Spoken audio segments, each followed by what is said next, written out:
Appraisals are a time when a lot of people get surprises. And through this video, I just want to help us understand how to avoid the unpleasant surprises, especially during appraisals. I will share with you two questions that you need to ask so that you can avoid these unpleasant surprises. I will also help you dive deeper and help you understand, what are the two uh, attributes that are so very important so that you get recognized in your organization. Now, it is a known fact that over 80% of the people who go through the appraisal process, the appraisals are not as per their expectations. And as such, the next 3 to 4 months, it is found that more than 80% of these people slip into a very unresourceful state and hence are not able to produce the results that their organizations are looking for. And the truth of this whole matter is that there are no unresourceful people in this world, but there are only unresourceful states. So this video comes as a way to help you, if at all you have got into unresourceful state, how to quickly come out of that. Now, the two questions that you can ask your appraiser, and I don't suggest that you ask them immediately during the appraisal interview, but let it go by, and after 2-3 weeks, do sit down and ask these two questions with the one who's supposed to review your performance. Question number one is, what are your expectations from me this coming 6 months? Most of the people tend to ask this question, knowingly or unknowingly. But the second question is the question that is either the deal maker or the deal breaker, and it's a deal breaker if you don't ask this question. The second question is, how are you going to evaluate my performance? These two questions, if you ask regularly, my take on this is, if you keep asking these questions regularly, you will not be set for those unpleasant surprises. Now, some of you may be saying, you know what, I've been doing this, I've been asking the same two questions, still I'm getting unpleasant surprises. Why is that? And here I want to introduce you to a concept which I learned, and I'm sure it will help you. It's called the credibility versus visibility matrix. And this is how I like to show it to us. There are two aspects. It's not just enough to perform, but it's also as important that we communicate our performance. And that's why we say your performance has to be visible. Now, if it is not, it is low, and if it is, then it is high. Now, you just cannot ride on the visibility part alone. There is something called as credibility.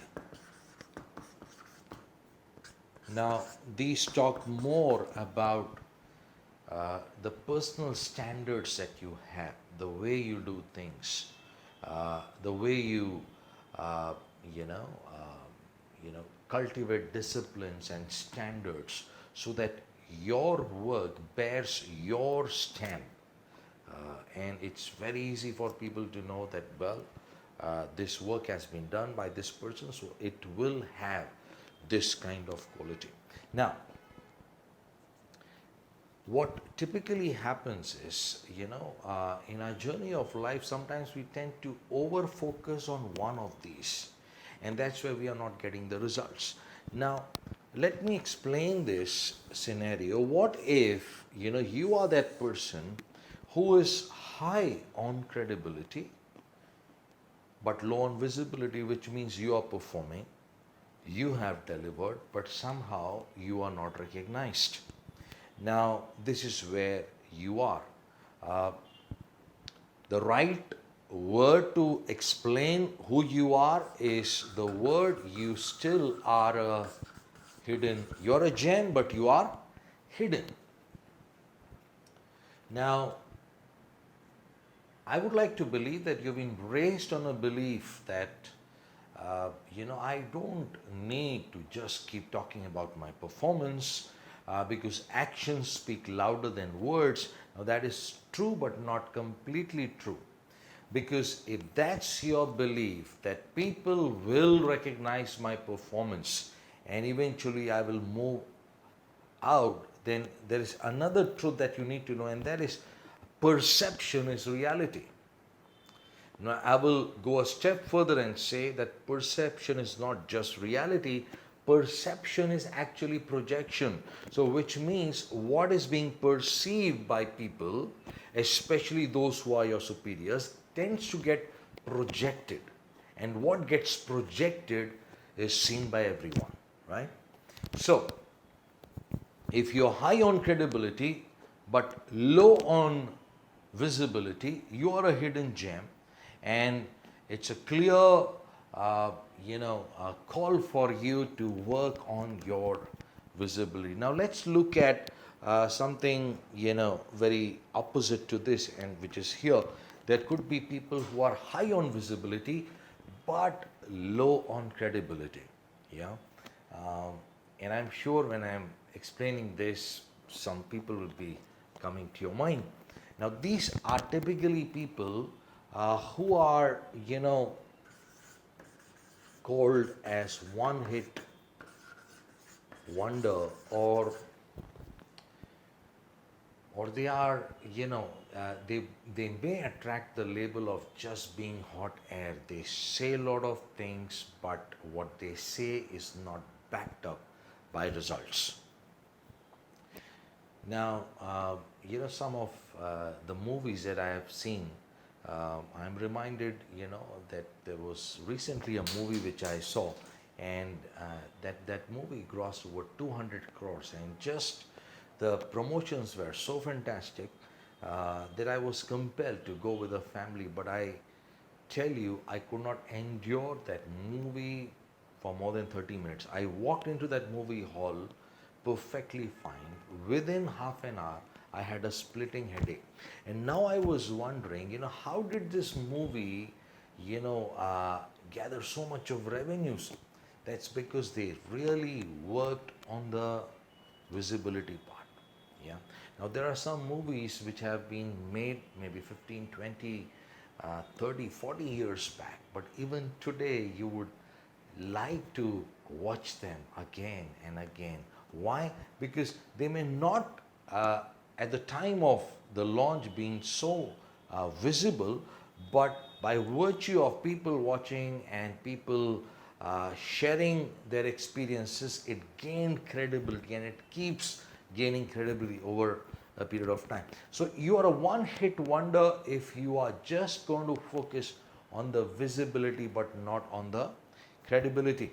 Now, these are the people who are neither bothered about credibility nor about visibility. I'm not talking about people like that, but yes, in the corporate there could be some people who have slipped into such an unresourceful state that they have decided, neither do I want to gain credibility, neither am I interested in visibility. If that is your decision, then you are nothing but dead wood for your organization. You're the most dispensable person in the organization. Nobody's going to miss you.